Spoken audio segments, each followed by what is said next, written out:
So in couple A right over here, I have two individuals who make $100,000 each in taxable income. The first thing I want to think about is how much they would pay if they were taxed as individuals. So let's look at the individual tax brackets here and get our calculator to figure out what that would be. So for each of them, the first $8,925 of taxable income is going to be taxed at 10%. And if we round, that's $893. $893. Then the next increment from $8,925 to $36,250 is going to be taxed at 15%.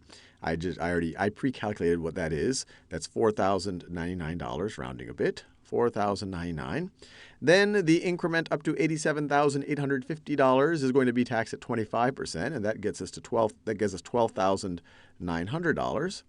And then the increment above $87,850, this is essentially the bracket they fall into because they make less than $183,250. That's going to be taxed at 28%.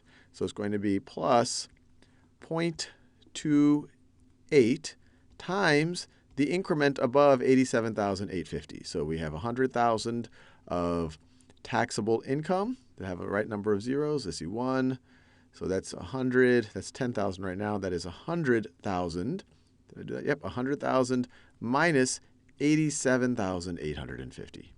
87,850 gets us to $21,294. Now, this is what they would each pay as individuals, but we're going to look at them as a couple. So as a couple, both of them combined, if we multiply by 2, both of them are combined. If they were taxed as individuals, or if they never got married and if they, they just lived together, what their combined taxes would be is $42,588. So $42,588 combined if they're not married. Now let's think about how much they would pay as a married couple, where they have $200,000 of combined taxable income. Now we would look at the the filing jointly married brackets. And even if you're married and you file as individuals, your brackets are essentially going to be half of these brackets right over here. So it comes out economically equivalent, especially in the case, or it comes out economically equivalent if you make the same incomes. And we're going to talk about that a little bit more. But let's look at this married filing jointly scenario for couple A. So let's get the calculator back out. So now we want to look at the married brackets. And so the first $17,850 is going to be taxed at 10%. And you might already notice that at least these first few brackets are exactly twice the numbers as these brackets right over here. And the general idea is that you now have two people, so they can essentially have twice the income before they fall into another bracket. But that keeps on going until you get to this point right over here. And that's actually the whole point of this video, to explore whether this results in married couples paying larger or smaller taxes. But let's think about how much this couple's paying. So the first $17,850, 10%, that's $1,785.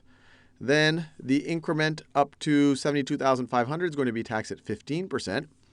Pre-calculated that is $8,188 right over there. Then the increment up to $146,400 is going to be taxed at 25%. Pre-calculated that as $18,475. And then, I don't want to have that. Let me delete one of these plus signs. And then finally, we fall into this bracket right over here. It's going to be taxed at 28%.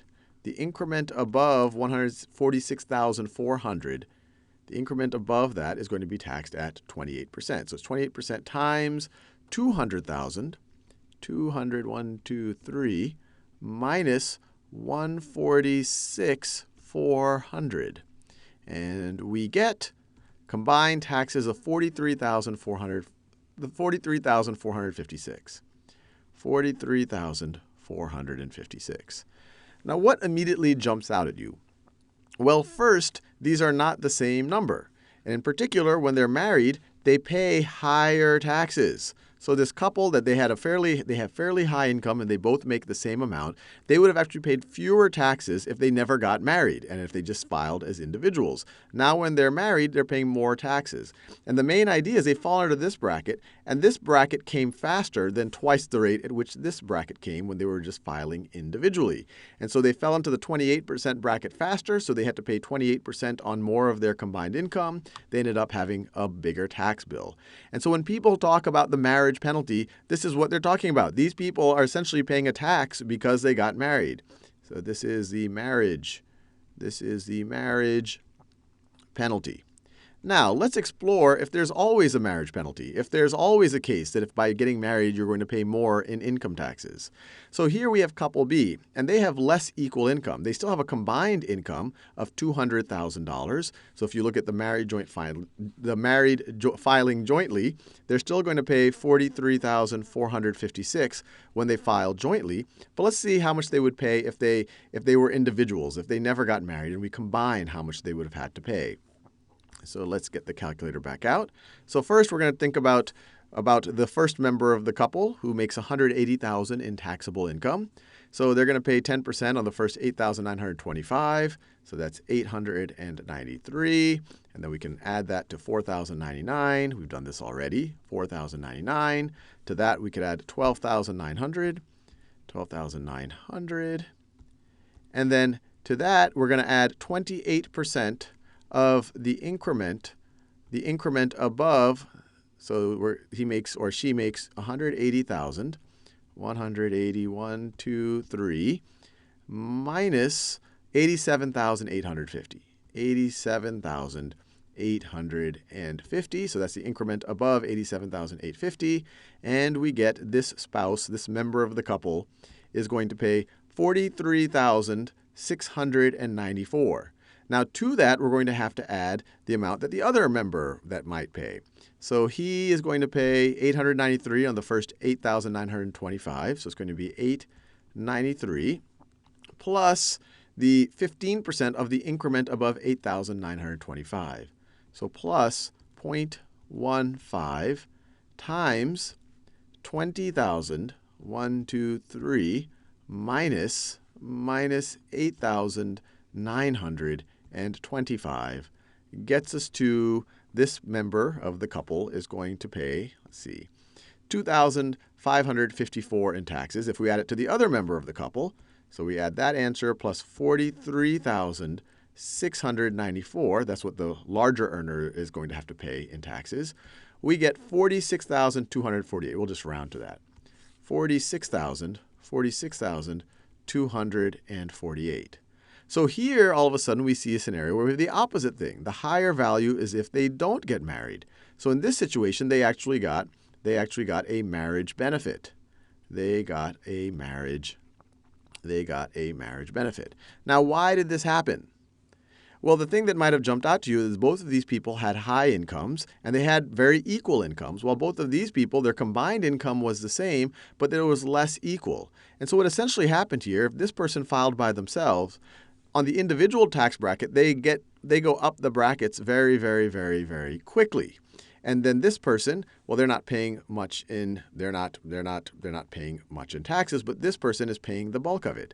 By becoming a couple, by getting married as a combined entity, and pretty much this is the main beneficiary, that $180,000 in taxable income, that's most of the $200,000, they're able to move up the tax brackets a lot slower. So they're getting taxed at 28% on a much smaller fraction of their income. They're getting taxed at 25% on a much smaller fraction of their income. They're getting taxed at 10% on a larger fraction of the income than when, especially this individual right over here, filed as an individual.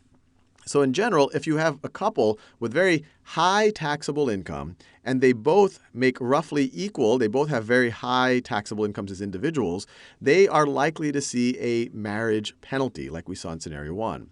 If you have a couple where their salaries are very unequal, even if their combined salaries are quite high, you actually might get a marriage benefit because they move through the tax brackets faster. Now let's think about couple C, and I'll let you think about it a little bit. You have equal taxable incomes here, so it's kind of like couple A, but their total taxable income isn't high. In fact, if you look at the married filing jointly, they fall under this tax bracket right over here. And notice, up to this point, all of the tax brackets are exactly double the individual tax bracket. So it goes exactly twice as slow. So I guess if you could think about it as a fraction of income, when you have two people making the same, you're having the same fraction taxed at 20% or at 15% or at 25%. And I encourage you to do the math here. It's just good practice. But what you're going to see is that these people are going to pay the same taxes. So this is going to be the same whether or not they are married or not married, because they're not making enough combined income to get the penalty where the brackets start accelerating a little bit faster. So anyway, hopefully that clarifies things a little bit.